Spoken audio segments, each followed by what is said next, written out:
নমস্কার বন্ধুরা, Bengali job news চ্যানেলে তোমাদের সকলকে স্বাগত জানাই। তো আজ আমরা আলোচনা করব পিএসসির যে মহেশ গল্পটি রয়েছে সেই গল্পটির বিষয়বস্তু নিয়ে এবং তারই সাথে বেশ কিছু গুরুত্বপূর্ণ এমসিকিউ এর প্রশ্ন উত্তর নিয়ে। তো এই শরৎচন্দ্র চট্টোপাধ্যায়ের মহেশ গল্পের বিষয়বস্তু কী ছিল সেটি এখন আমরা জানব। শরৎচন্দ্র চট্টোপাধ্যায়ের মহেশ গল্পটি সামন্ত বিরোধী একটি গল্প। গল্পটির বিষয়বস্তু হচ্ছে সামন্তবাদী সময়ে এক জমিদার যার নাম ছিল শিবু বাবু। তো সেই জমিদারের হতদরিদ্র প্রজা গফুরের গরু হচ্ছে মহেশ। তো এই যে গফুরের গরু মহেশ, একে ঘিরেই আমাদের গল্পের নামকরণ করা হয়েছে। তো গরুকে অবহেলা করার জন্য জমিদার গফুরকে অভিযুক্ত করেছেন। গল্পটিতে জমিদার শোষণ এবং প্রজার যে জীবন যন্ত্রণার ট্র্যাজেডি সেটি প্রধানত ফুটে উঠেছে। তো আমরা প্রথমে কি দেখব যে গল্পটির কেন্দ্রীয় চরিত্রে রয়েছেন গফুর মিয়া এবং গফুরের মেয়ের সঙ্গে তিনি কোনো রকম একটি জীর্ণ ঘরের মধ্যে দিন কাটাতেন। তো গফুর মিয়ার মেয়ের কী নাম সেটি আমরা পরবর্তী সময়ে জানব। এবং গফুরের বড় আদরের গরু ছিল মহেশ, যাকে ঘিরে কিন্তু এই গল্পের নামকরণ করা হয়েছে। এবং পরবর্তী হচ্ছে জমিদার শিবু বাবু ও তার পণ্ডিত তর্করত্ন গফুরকে গরুর প্রতি অবহেলা করার দায়ে অভিযুক্ত করেছেন এবং টাকার লোভে গফুর মিয়া গ্রামে গরু চড়ে বেড়ানোর যে একটি মাত্র মাঠ ছিল সেটিকে তিনি বিক্রি করে দেন।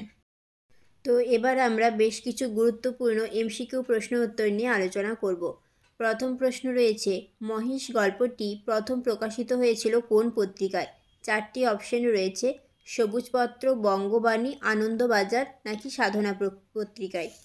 তো মহেশ গল্পটি প্রথম প্রকাশিত হয় বঙ্গবাণী পত্রিকায়। সেকেন্ড প্রশ্ন দেখো, মহেশ গল্পটির প্রকাশকাল কত? তো মহেশ গল্পটি বঙ্গবাণী পত্রিকায় যে প্রকাশিত হয়েছিল কত সালে? 1329 বঙ্গাব্দে। তৃতীয় প্রশ্ন হলো, মহেশ গল্পটির লেখক কে?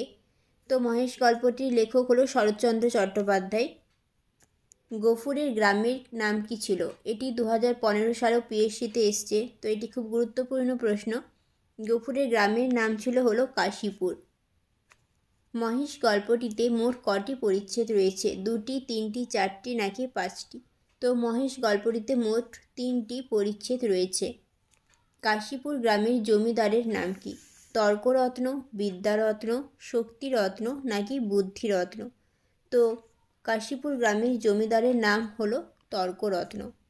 সব পেটোয়া নম বলতে এখানে কি বোঝানো হয়েছে? সব পেটোয়া নম বলতে এখানে সব খেয়ে ফেলাকে বোঝানো হয়েছে। পরবর্তী প্রশ্ন হলো, 5-7 দিন পরে একদিন পীড়িত গফুর চিন্তিত মুখে দাওয়ায় বসেছিল। গফুরের চিন্তার কারণ কী ছিল?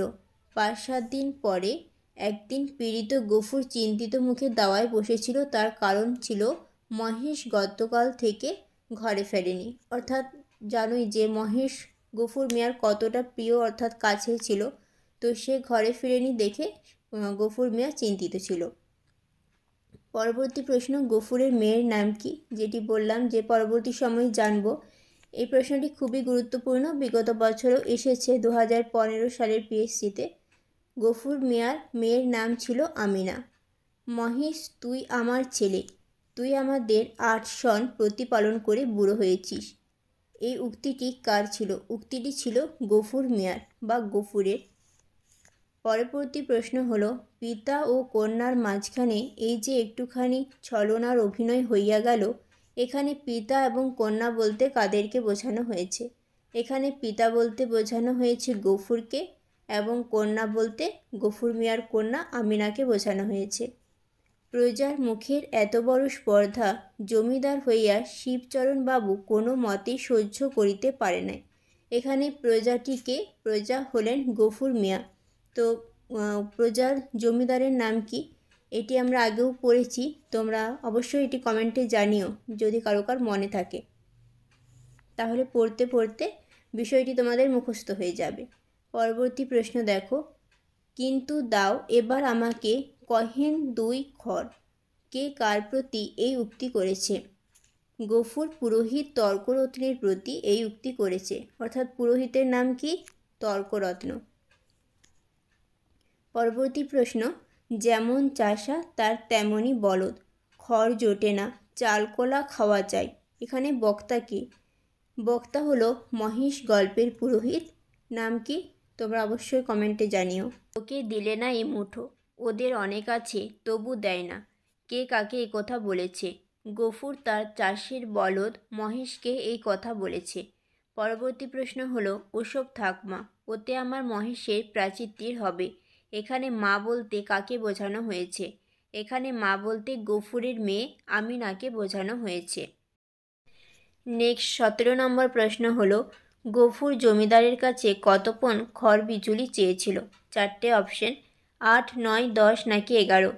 তো গফুর মিয়া 10 পণ খড় বিচুলি চেয়েছিল জমিদারের কাছে। কার জন্য চেয়েছিল? মহেশের জন্য। পরবর্তী প্রশ্ন, মহেশ কোন গাছে বাঁধা ছিল?